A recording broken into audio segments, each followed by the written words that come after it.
Tapang-tapangan na naman po etong si Mr. Bato de la Rosa.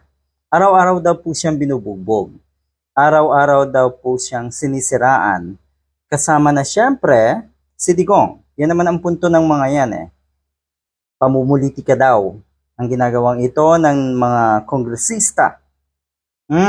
Pamumulitika. Yan yung madalas na linyahan ng mga taong cornered na ng mga nasa politiko na bistado na ang mga kabulastugan at katiwalian. Yan po ang kanilang panlaban, pamumulitika, sinisiraan, ginigipit, at kung ano-ano pa. Sabi niya rin dito na kuno ay bilog ang mundo. Wow, umaasa ka na isa na namang Duterte ang maipipwesto ninyo para kayo ay maghari-harian na naman. Totoo, bilog talaga ang mundo, di ba? Medyo matagal-tagal kayong naghari-harian. Medyo matagal kayong nagtapang-tapangan. Medyo matagal din kayong namirwisyo ng mga kababayan natin. So ayan po, bilog ang mundo. Totoo, dahil ngayon, iba na ang nasa pwesto, yung mga witnesses, yung mga biniktima nyo, yung mga ginago nyo at winalanghiya nyo, matapang na, tumapang lalo, at ready na para magsalita at kayo nga ay ibisto at ibuko sa mga kademonyohan ninyo. Ganyan po ang totoong bilog ang mundo.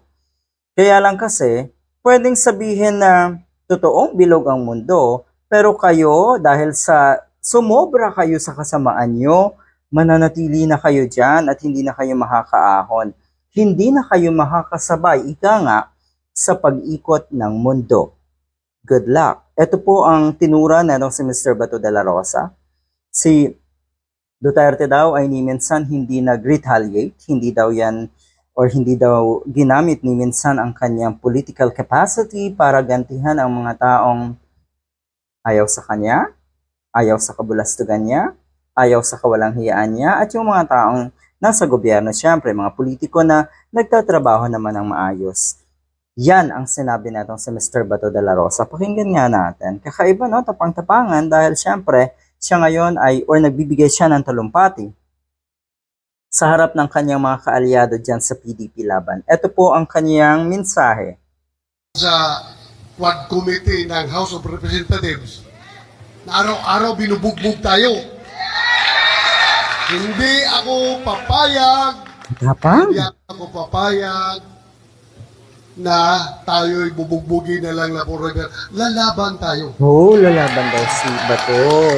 Kaya pala. Tama ngayong PDP laban. O, di lumaban ka. Laban kahit na araw-araw tayong ginigipit. Araw-araw tayong sinisiraan. Sinisiraan. Araw-araw tayong inuupakan. Inuupakan. Laban pa rin. Laban pa rin. Hindi tayo atras nito. Temporaryo lang yan. Bilog ang mundo. Maganda yun, bilog ang mundo. Iikot ang mundo. Iikot ang mundo. Kaya yung mga tao na yan na nagigipit sa atin ngayon, hindi man ugali ng tatak Duterte. Muntik na siyang mabuko doon. Hindi naman daw tatak ng mga Duterte yung re-resma. Yun naman pala, pero sinabi niya bilog ang mundo. Since day one ng aking pagkakilala ng Duterte Estado itong litsugas na ito. Basta talaga ang tao, pag nagsisinungaling, halatang halata yan. Makikita yan sa bibig ng isang taong nagsisinungaling. Mahahalata at mahalata yan. You see, muntik na siya talagang mabuking doon. Dahil sabi niya, bilog ang mundo, na ang ibig sabihin, it's time for the Duterte, kung sakali man na maupo at mapwesto si Sara Duterte para maghari-harian, balikan yung mga kuno ay nanira sa kanila at gumipit sa kanila. Inamin din ng litsugas na ito. Good luck